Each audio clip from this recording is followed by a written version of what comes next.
Oke, Assalamualaikum warahmatullahi wabarakatuh. Saya Nidia Maranta, NPM 1804041114 dari kelas Ekonomi Syariah B, akan mempresentasikan materi dari mata kuliah Fiskal dan Moneter dengan materi Strategi Kebijakan Moneter. Baik, yang pertama saya akan menjelaskan pengertian kebijakan moneter. Karena sebelum mengetahui strategi kebijakan moneter, kita harus mengetahui terlebih dahulu apa itu kebijakan moneter. Kebijakan moneter merupakan bagian dari kebijakan makro yang bertujuan untuk mengendalikan stabilitas nilai mata uang apabila stabilitas kegiatan ekonomi terganggu. Maka, salah satu kebijakan yang bisa digunakan adalah kebijakan moneter untuk memulihkannya dengan serangkaian tindakan stabilisasi. Kebijakan moneter adalah kebijakan ekonomi yang digunakan Bank Sentral atau Bank Indonesia, karena di Indonesia maka Bank Indonesia sebagai otoritas moneter untuk mengendalikan perekonomian di Indonesia agar tetap berada pada kondisi yang baik atau diinginkan dengan mengatur jumlah uang yang beredar dan tingkat suku bunga. Lalu, untuk materi yang kedua, saya akan menjelaskan tentang strategi kebijakan moneter.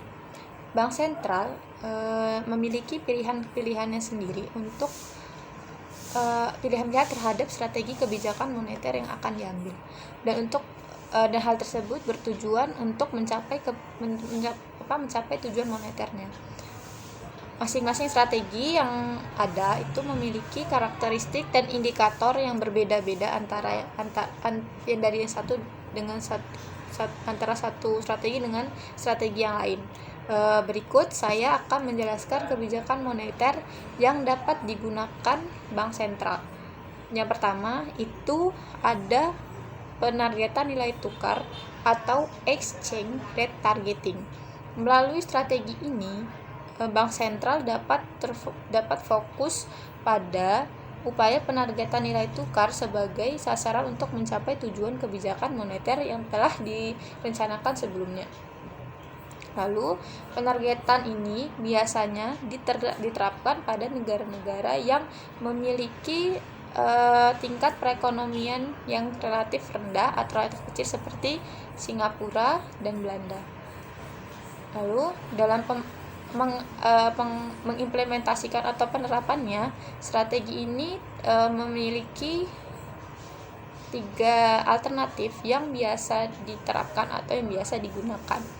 Yang pertama itu ada menetapkan nilai mata uang domestik terhadap harga komoditas tertentu yang diakui secara internasional. Contohnya itu seperti emas. Lalu yang kedua, menetapkan nilai mata uang domestik terhadap mata uang negara-negara industri yang tingkat inflasinya relatif rendah. Lalu yang ketiga, menyesuaikan nilai mata uang domestik terhadap mata uang asing tertentu. Karena tadi saya mengatakan bahwa setiap strategi memiliki karakteristik dan indikator yang berbeda, maka strategi ini juga memiliki kelebihan dan kekurangan tentunya. Yang pertama, saya akan menjelaskan kelebihannya. Kelebihan penargetan nilai tukar ini yaitu penargetan nilai tukar ini dapat meredam inflasi yang bersumber dari perubahan harga barang-barang impor. Lalu yang kedua, dapat mengarahkan ekspektasi masyarakat terhadap inflasi. Yang ketiga, pentargetan nilai tukar merupakan kerangka kebijakan moneter dengan pendekatan rules sehingga dapat mendisiplinkan pelaksanaan kebijakan moneter. Yang keempat, kerangka ini sangat sederhana dan jelas sehingga mudah dipahami oleh masyarakat. Karena memiliki kelebihan, tentunya strategi ini pula memiliki kekurangan. Kekurangan itu antara lain jika perekonomian suatu negara sangat terbuka dan mobilitas modal luar negeri sangat tinggi, maka kebijakan moneter tidak bisa dilakukan secara independen. Lalu yang kedua, perubahan struktural yang terjadi di negara tertentu akan ditransmisikan atau berdampak secara langsung pada stabilitas perekonomian dalam negara tersebut. Lalu, penargetan nilai tukar sangat rentan terhadap tindakan spekulasi pemegang uang domestik, misalnya saja uang rupiah. Nah, karena kekurangan-kekurangan dan tersebut atau kelemahannya tersebut, maka strategi ini tentunya kurang diminati oleh negara-negara lainnya itu, dan tidak dijadikan sebagai pilihan utama tentunya. Maka dari itu banyak negara atau bank sentral dari negara-negara tertentu itu meninggalkan atau mengganti strategi ini dengan strategi yang lainnya, tentunya yang lebih tepat dan lebih tepat. Lalu ada lagi strategi yang kedua, itu penargetan besaran moneter atau monetary targeting. Penargetan strategi ini beranggapan bahwa terdapat hubungan yang stabil antara inflasi dan pendapatan. Implementasi atau penerapan penargetan ini dijalankan dengan menetapkan pertumbuhan jumlah uang yang beredar sebagai sasaran.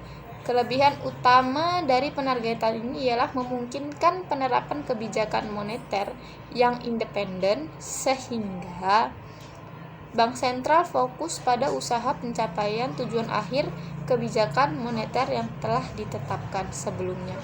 Lalu yang ketiga itu ada penargetan inflasi atau inflation targeting. Nah, di sini saya akan menjelaskan mengenai definisi dan konsep terlebih dahulu.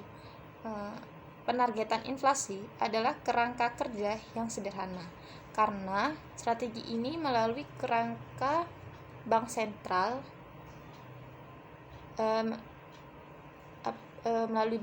yang melakukan prediksi mengenai perkembangan laju inflasi di masa yang akan datang atau di masa depan. Hasil prediksi ini nantinya akan dibandingkan dengan sasaran inflasi. Perbedaan antara prediksi dan sasaran inflasi yang telah ditetapkan tersebut akan menentukan seberapa besar perubahan atau penyesuaian yang diperlukan dari instrumen kebijakan moneter yang digunakan. Agar sasaran inflasi tersebut dapat terwujud, maka dapat dilakukan secara forward looking. Artinya, perubahan stance kebijakan moneter yang dilakukan harus melalui evaluasi untuk melihat apakah perkembangan inflasi masih sesuai dengan sasaran atau harapan yang ditetapkan sebelumnya. Dalam kerangka kerja ini, kebijakan moneter juga ditandai dengan transparansi dan akuntabilitas kebijakan kepada publik. Secara operasional, stance kebijakan moneter dicerminkan dengan penetapan suku bunga yang diharapkan akan mempengaruhi suku bunga pasar uang dan suku bunga deposito, serta suku bunga kredit perbankan. Perubahan suku bunga ini nantinya akan mempengaruhi hasil dari inflasi. Lalu penargetan inflasi ini memiliki kriteria. Nah, kriteria itu nantinya kriteria tersebut ialah dijadikannya target inflasi sebagai tujuan utama kebijakan moneter yang diumumkan kepada publik sebagai target inflasi yang harus dicapai. Lalu, model kebijakan moneter dengan sasaran tunggal inflasi atau single objective atau lebih dikenal dengan Inflation Targeting Framework, disingkat ITF, telah banyak ditetapkan sebagai kerangka kebijakan moneter di berbagai bank sentral, baik di negara berkembang maupun negara maju. Lalu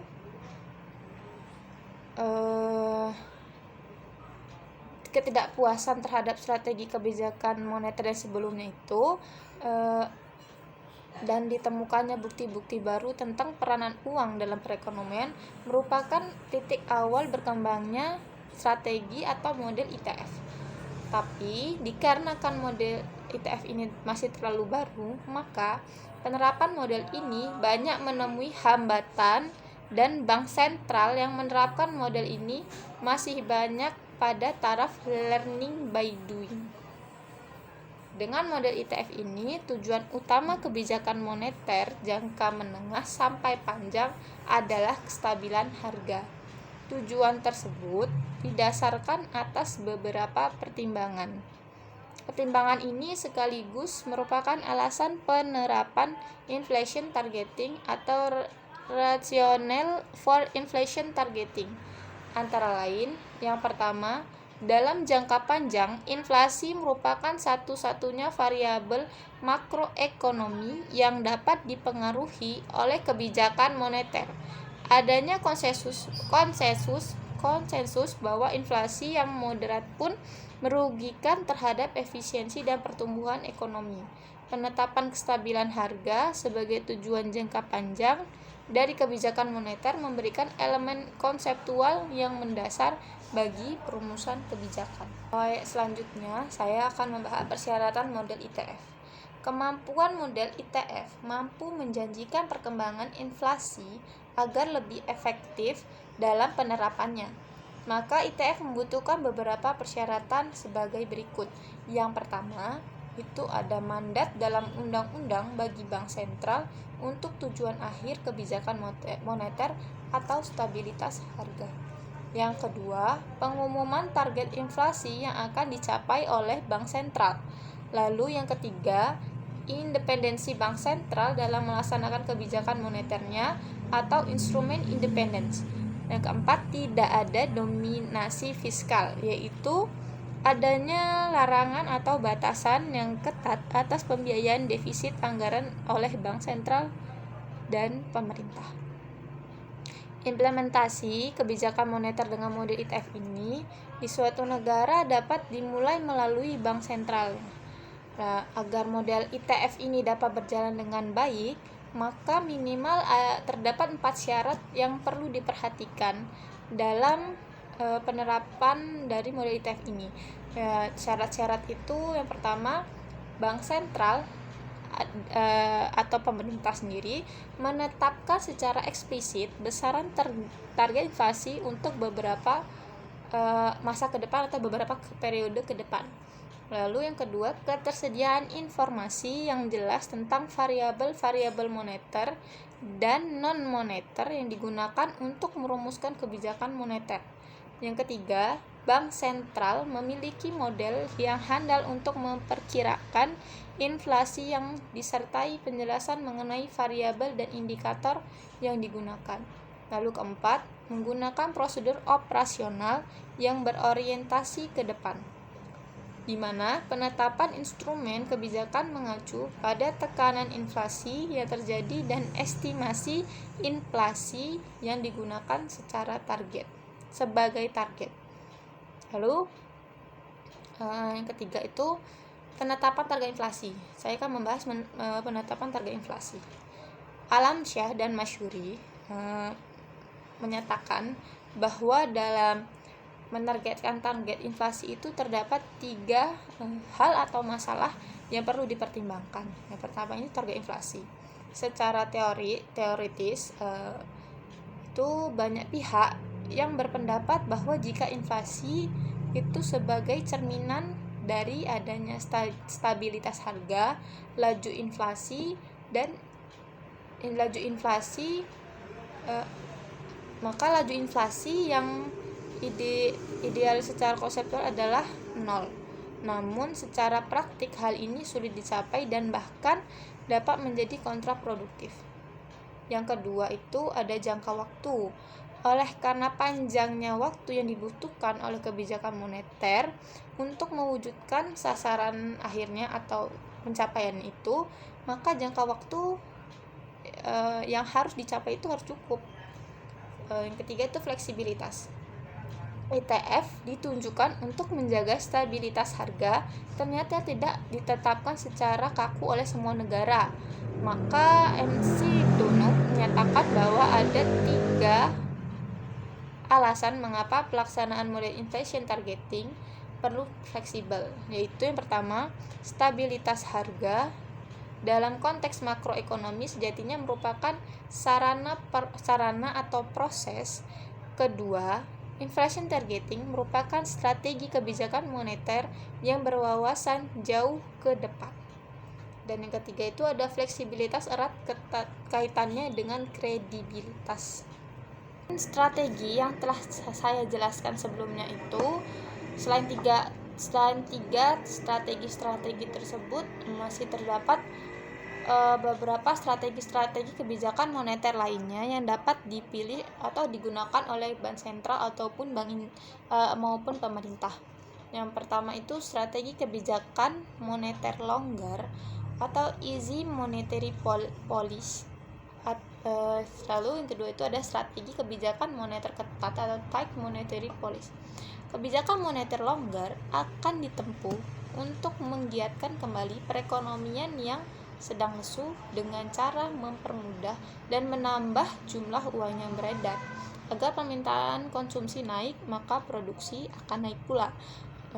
Sedangkan strategi kebijakan moneter yang ketat itu memberi dampak yang sebaliknya, terutama dalam rangka meredam kenaikan harga atau inflasi yang berlebih, sehingga tekanan terhadap neraca pembayaran berkurang karena produk dalam negeri kembali dapat bersaing. Meskipun dengan kebijakan ini akan berdampak pula pada menurunnya pertumbuhan ekonomi karena jumlah uang yang beredar dikurangi, yang berarti permintaan juga berkurang, maka produksi pula akan berkurang. Selain itu juga dengan banyaknya uang yang beredar, maka bisa dipastikan inflasi itu semakin meningkat. Seperti yang kita ketahui, makin banyak yang uang meningkat, maka makin tinggi pula inflasi. Terus yang kedua itu ada counter-cyclical monetary policy dan accommodative monetary policy. Nah, yang pertama saya akan menjelaskan counter-cyclical monetary policy.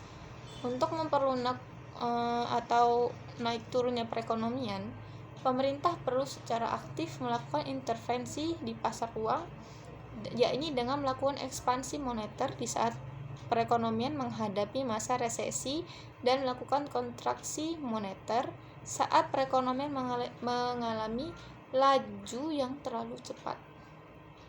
Saat perekonomian cenderung mengalami resesi, maka pemerintah harus segera melaksanakan kebijakan moneter yang lebih ekspansif dengan tujuan meningkatkan jumlah uang beredar di masyarakat. Dengan demikian, hasrat masyarakat atau permintaan konsumsi masyarakat diharapkan akan meningkat, yang berarti akan memberi dorongan bagi dunia usaha untuk meningkatkan produksinya.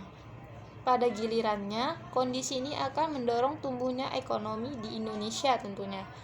Sementara itu, di saat perekonomian mengalami boom atau laju yang terlalu cepat, yang cenderung memicu naiknya harga-harga atau inflasi, pemerintah perlu segera menerapkan kebijakan moneter yang ketat dengan tujuan memperlambat dan mengurangi tingkat konsumsi dan permintaan masyarakat, sehingga laju perekonomian dapat segera diperlambat.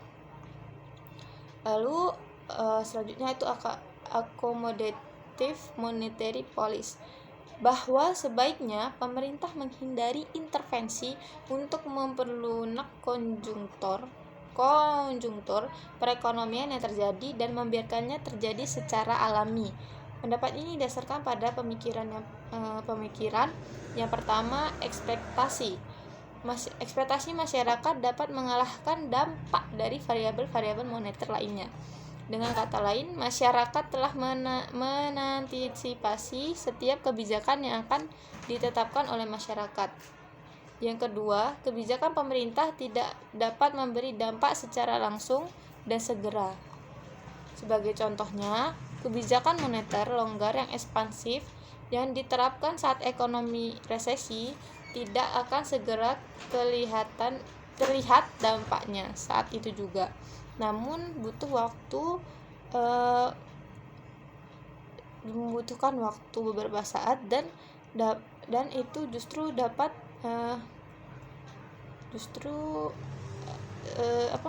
terjadi ketika perekonomian telah mencapai tahap boom.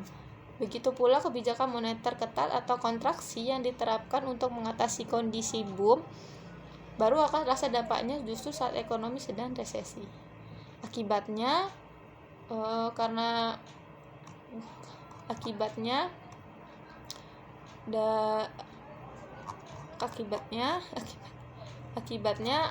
bukan masalah resesi atau boomnya yang teratasi, tetapi justru kondisi tersebut akan membuat ekonomi bertambah parah tentunya. Oleh karena itu tidak bijaksana apabila pemerintah melakukan intervensi dengan kebijakan moneter saat terjadi resesi atau boom. Sebaiknya pemerintah membiarkan kedua kejadian itu terjadi. Lalu yang terakhir saya akan membahas alternatif kebijakan moneter. Menurut Poole pada tahun 1970, Poole itu mengidentifikasikan tiga alternatif kebijakan moneter. Yang pertama itu strategi jangkar uang beredar atau money stock targeting.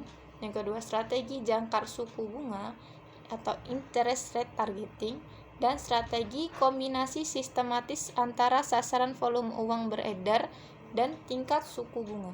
Ketiga strategi tersebut lebih relevan diterapkan di dalam suatu perekonomian tertutup atau di dalam suatu perekonomian terbuka yang menerapkan kebijakan nilai tukar mengambang, karena hanya di dalam kedua bentuk perekonomian tersebut otoritas moneter memiliki independensi penuh dalam mengendalikan jumlah uang beredar dan atau suku bunga domestik. Oke. Sekian dari saya. Apabila ada salah-salah kata saya mohon maaf, dan apabila ada kekurangan materi dan ada yang belum jelas saya mohon maaf juga. Saya akhiri. Wassalamualaikum warahmatullahi wabarakatuh.